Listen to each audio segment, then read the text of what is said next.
Allez, on est parti entre Angleterre et Turquie, deuxième journée pour ces deux équipes. Et déjà une première occasion pour Roy Turnham, le numéro 9 de cette équipe d'Angleterre, qui a été conduire le ballon jusque dans la zone du gardien turc Hüseyin Sayili, en passant par la zone C. Il a contourné la défense avant d'aller s'approcher du gardien. Il n'a pas réussi à frapper, malheureusement. C'est une relance pour le gardien turc. C'est une relance du gardien turc désormais de l'autre côté. Ouais, et là, c'est Emre Aslan, il a un petit peu d'espace, il frappe. Ouh, que c'était chaud! Il était, lorsqu'on est face au but de Dylan Malpass sur son pied droit, il était sur le côté droit en face du poteau, il a frappé extérieur de son pied droit, le ballon un petit peu bien placé, en fait ce ballon c'est Dylan Malpass qui la sort. Ouais, très bel arrêt, très bel arrêt de la part de Dylan Malpass, qui avait sorti un très gros match face aux Allemands et qui réalise la première parade de cette rencontre sur sa droite. Ouais, relance extrêmement rapide de la part de Dylan Malpass sur Danny English, sur la gauche de l'attaque anglaise, il a tenté le tir au premier poteau. Danny English, il était face au poteau gauche, mais malheureusement c'est trop aplati, trop écrasé, et ça file à quelques centimètres du montant du gardien turc. Ouais, et là Brandon Coleman, il a pas mal d'espace sur le côté gauche dans la zone C, il va rentrer dans la surface, il frappe! Et quel arrêt, cette frappe croisée, il était dans la surface sur la gauche, l'attaquant anglais, il a frappé croisé du pied droit, un peu de l'extérieur, et le gardien turc s'est extrêmement bien couché sur ce ballon. Emre Aslan, la superbe louche à l'opposé. Allez, il faudrait que Recep Aydeniz sente ce ballon, il a un petit peu tardé, mais il va quand même le récupérer. Malheureusement, il y a 3 Anglais autour de lui dans cette zone B à l'entrée de la surface de réparation, et c'est compliqué pour lui de le prendre, mais à nouveau, le bel effort!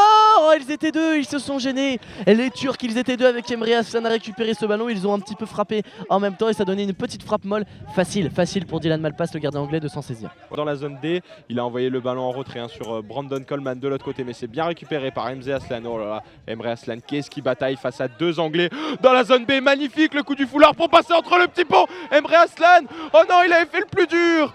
Oh, il a manqué sa frappe, il était face au gardien, mais quelle action sublime! Il a des gestes vraiment, cet attaquant. C'est conservé par le numéro 17 turc. Il est parti en arrière, il est reparti de l'avant, il est dans l'axe du terrain, il va jusqu'à la surface de réparation, et la grosse faute sur ce coup-là d'Owen Bainbridge, qui va concéder un coup franc très intéressant pour la Turquie. 11 minutes et 11 secondes à jouer encore dans cette mi-temps, dans cette partie, et là on est à 7 mètres maximum du but anglais, plein axe, légèrement sur la droite dans la zone D. Recep Aydeniz est passé devant avec le ballon entre ses pieds, et Emre Aslan est derrière désormais. Alors est-ce que Recep Aydeniz va s'écarter pour laisser frapper le numéro 17, ou inversement? On va observer ce qui va se passer. Ça y est, le coup de sifflet. Non, c'est pour Recep Aydeniz! Oh, quelle parade de Dylan Malpass, qui allait très vite au sol sur sa droite. C'était une frappe au ras du sol pointue qui prenait la direction du petit filet à gauche, sur la droite de Dylan Malpass, à gauche du but anglais. Pour le coup franc, et là voilà le jeu qui repart avec Brandon Coleman qui rentre sur son pied gauche, la frappe!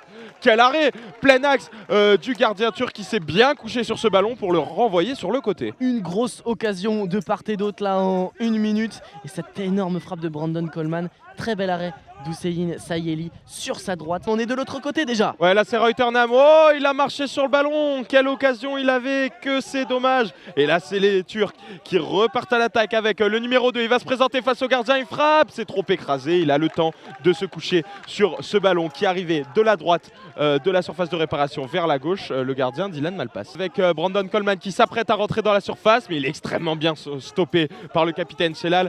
Choban qui est au niveau du rond central, il tripote ce ballon avec extrêmement de facilité. C'est vraiment très impressionnant, et il décale sur sa gauche dans la zone C. Allez, le ballon pour Hassan Sataï face à Owen Bainbridge, il est passé!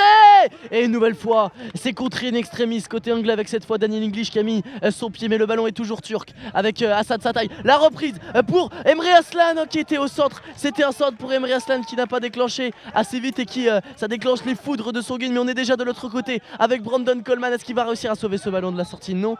Et le duel entre Brandon Coleman et Emre Aslan, 10 secondes à jouer, il va falloir remonter le terrain d'un côté ou de l'autre. C'est la dernière occasion, elle sera anglaise avec Daniel English qui est dans la zone B face à le défenseur turc. C'est le capitaine Choban qui a réussi à stopper Brandon Coleman. On en reste donc à 0-0 dans cette partie qui aura été arrachée des deux côtés, et finalement pas de vainqueur. Les Anglais restent donc avec 3 points, et les Turcs marquent et ouvrent le score dans ce groupe A.